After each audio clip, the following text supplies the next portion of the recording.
നമസ്തേ. വിഷ്ണുമായ മീഡിയയിലേക്ക് എല്ലാവർക്കും സ്വാഗതം. ഞാൻ ഡാനിരാജ്, കരിങ്കുട്ടിക്കാവ് വിഷ്ണുമായ മഠം ഉത്തർപ്രയാണ്.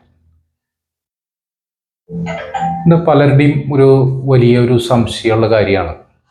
സ്വാമിയുടെ അടുത്ത് പോയിട്ട് ആദ്യം കുറച്ച് ഉയർച്ചയ്ക്ക് ഉണ്ടായി, പിന്നെ ഉയർച്ച കുറഞ്ഞു വരിക. അങ്ങനെ ഒരുപാട് പേരുടെ സംശയങ്ങൾ ഞാൻ പല മേഖലകളിലായിട്ട് കേൾക്കുന്നുണ്ടായി. അതുപോലെ ഫോൺ ചെയ്ത് ചോദിച്ചു, നമ്മുടെ നേരിട്ട് ചോദിച്ചവരൊക്കെ ഉണ്ട് നമ്മളോട്. ഇങ്ങനെ സ്വാമിയുടെ അനുകൂലം ആദ്യം കിട്ടിയിട്ട് പിന്നെ അത് കുറഞ്ഞു കുറഞ്ഞു വരണു എന്നുള്ളൊരു ഒരു പരാതി. എന്തുകൊണ്ടായിരിക്കാം അങ്ങനെ കുറഞ്ഞത്? അപ്പൊ നമ്മൾ മനസ്സിലാക്കിയെടുത്തോളം നമ്മുടെ മഠത്തില് ഒരുപാട് ആളുകൾ വന്നിട്ട് ഉയർച്ച ഉണ്ടായിട്ട് നല്ല ഉയർച്ച ഉണ്ടായി. അപ്പൊ ഉയർച്ചയിൽ നമ്മളിപ്പോ എന്നും സ്വാമിയുടെ ഒരു കർമ്മം ചെയ്ത് കരിശക്തിയോ തകിടോ കയ്യിൽ വെച്ച് കൊടുത്തു കഴിഞ്ഞാല് നമ്മൾ അതിനെ ആചരിക്കേണ്ട ഒരു രീതി പറഞ്ഞു കൊടുക്കുന്നുണ്ട്. ഒരു നാമജപം പറഞ്ഞു കൊടുക്കുന്നുണ്ട്. അതുപോലെ തന്നെ നിത്യഭണ്ണാരം വെക്കാൻ പറയാറുണ്ട്. നമ്മളത് ₹1 നിത്യഭണ്ണാരാണ് നമ്മൾ പറയാ. ഒരൊറ്റ നാണയം നിത്യഭണ്ണാരം സമർപ്പിക്കണ ആചരണമായിട്ട് കൊണ്ടുപോകണം എന്നുള്ളത്. അപ്പൊ അതിനിടയിൽ നമ്മൾ കൊണ്ടുപോകുന്ന ആളുകൾ കിട്ടുന്ന പണത്തിന്റെ ഒരു ഭാഗം അവര് തന്നെ നിശ്ചയിച്ചിട്ട് സ്വാമിക്ക് കൊടുക്കാറുണ്ട്. അത് ഞാൻ നിശ്ചയിച്ച് പറയാറില്ല കേട്ടോ. അത് ഓരോരുത്തരുടെ ഇഷ്ടമാണ് സ്വാമിക്ക് എന്ത് ചെയ്യണം എന്നുള്ളത്. അപ്പൊ അങ്ങനെ കൊടുക്കുന്ന സമയത്ത് അവർ ആദ്യം കൊടുത്തുകൊണ്ടിരുന്നിരുന്ന ഒരു ശതമാനം അത് കുറച്ചു നാൾ കഴിയുമ്പോ പൈസയ്ക്ക് ആയി വരുമ്പോ അത് പിന്നെ അതിൽ നിന്ന് കുറയ്ക്കും. അതായത് ഭണ്ഡാര സമർപ്പണത്തിൽ പണത്തിന്റെ കണക്ക് അവര് തന്നെ ഭക്തൻ തന്നെ തീരുമാനിച്ചത് ഭക്തൻ തന്നെ തന്റെ ഇഷ്ടത്തിന് കുറയ്ക്കുക.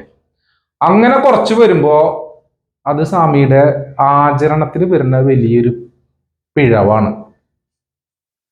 നിങ്ങൾ തന്നെ സ്വാമിയെ വിശ്വസിച്ചും സ്നേഹിച്ചും ആദ്യം ചെയ്തുകൊണ്ടിരുന്നിരുന്ന ഒരു ആചരണത്തിനെ പിന്നീട് ആചാര്യനോട് ചോദിക്കാതെയോ അനുവാദമില്ലാതെയോ നിങ്ങൾ തന്നെ കുറയ്ക്കുമ്പോൾ ഉണ്ടാവുന്ന ഒരു ദുരിതമായിട്ടാണ് എനിക്കത് മനസ്സിലാക്കാൻ പറ്റിയത്. ആദ്യം കിട്ടുന്ന സ്വാമിയുടെ അനുകൂലം പിന്നെ ഇല്ലാതിരിക്കുക. അതുപോലെ തന്നെ നേതിയൊക്കെ കൊടുത്ത് ആദ്യം ബലപ്പെടുത്തി പിന്നെ അത് കൊടുക്കാണ്ടിരിക്കുക, ആദ്യം കൊടുത്ത രീതിയിൽ ചെയ്യാണ്ടിരിക്കുക, ഒരു അലസത വരിക. കാര്യങ്ങളൊക്കെ സാധിക്കുമ്പോൾ പിന്നെ ഇനി അങ്ങോട്ട് നടന്നോളും, ഇനി കൊടുത്തില്ലേലും കുഴപ്പമില്ല എന്നുള്ളൊരു തോന്നലൊക്കെ വരുമ്പോഴാണ് അങ്ങനെ ഒരു അലസത വരുന്നത്. അത് ഒരു 99% ആളുകൾക്കും ആദ്യം കിട്ടിയിട്ടുള്ള സ്വാമിയുടെ അനുകൂലം പിന്നീട് കിട്ടായിക വരുന്ന ഒരു കാരണമായിട്ട് കണ്ടിട്ടുണ്ട്. അത് എപ്പോഴും ശ്രദ്ധിക്കേണ്ട ഒരു കാര്യമാണ്. നമ്മൾ സ്വാമിക്ക് നമ്മളായിട്ട് നിശ്ചയിച്ച് കൊടുത്തുകൊണ്ടിരിക്കുന്ന കാര്യം നമ്മൾ മുടക്കം വരാതെ കുറവുകളില്ലാതെ കൊടുത്തു പോകുക. അപ്പൊ അത് ഒരുപാട് പണം വന്നു ചേരുമ്പോ ആദ്യം കൊടുത്തിരുന്ന ഒരു കണക്ക് വെച്ചിട്ട് വലിയൊരു എമൗണ്ട് മഠത്തിലേക്ക് ഭണ്ഡാരായിട്ട് പോകുന്നതെന്ന് കാണുമ്പോഴാണോ എന്ന് തോന്നുന്നു എനിക്ക് അതിൽ കുറവ് വരുത്തുന്നത്. ഇത്രയൊക്കെ പണം അങ്ങോട്ട് കൊടുക്കണോ, അത് നമുക്ക് ഉപയോഗിച്ചുകൂടെ?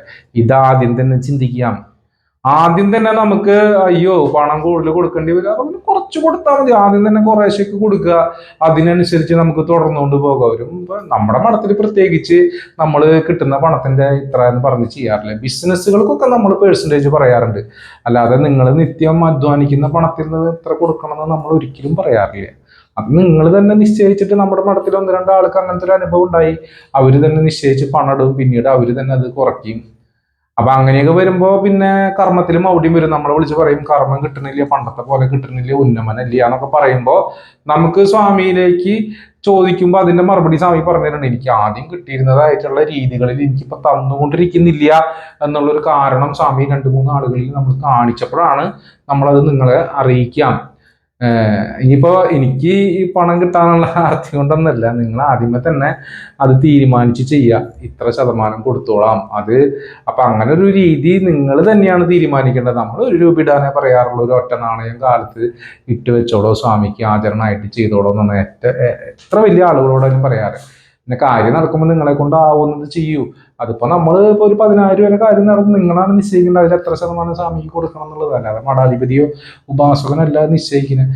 അപ്പൊ അങ്ങനെയൊക്കെ അത് തെറ്റില്ലാത്ത രീതിയിലും കുറവില്ലാത്ത രീതിയിലും ഒക്കെ കൊണ്ടുപോയി കഴിഞ്ഞാൽ നമുക്ക് എപ്പോഴും സ്വാമി പ്രീതി സ്ഥാനത്ത് ഉണ്ടാവും. അപ്പൊ അത് എപ്പോഴും ശ്രദ്ധിക്കേണ്ട ഒരു കാര്യമാണ്. ആചരണങ്ങൾ ചെയ്യുന്നതും ചിട്ടകൾ ചെയ്യുന്നതും നമ്മളെ കൊണ്ട് കാലാകാലത്തോളം, അല്ലെങ്കിൽ നമുക്ക് ആ ഒരു വിശ്വാസം നിലനിർത്തി കൊണ്ടുപോകാൻ പറ്റുന്ന കാലത്തോളം ചെയ്യാൻ പറ്റുന്ന രീതികൾ മാത്രം ചെയ്യുക. ഒറ്റയടിക്ക് ആരംഭശൂരത്വം എന്ന് പറഞ്ഞ പോലെ വലിയ വലിയ കാര്യങ്ങൾ ചെയ്യരുത്.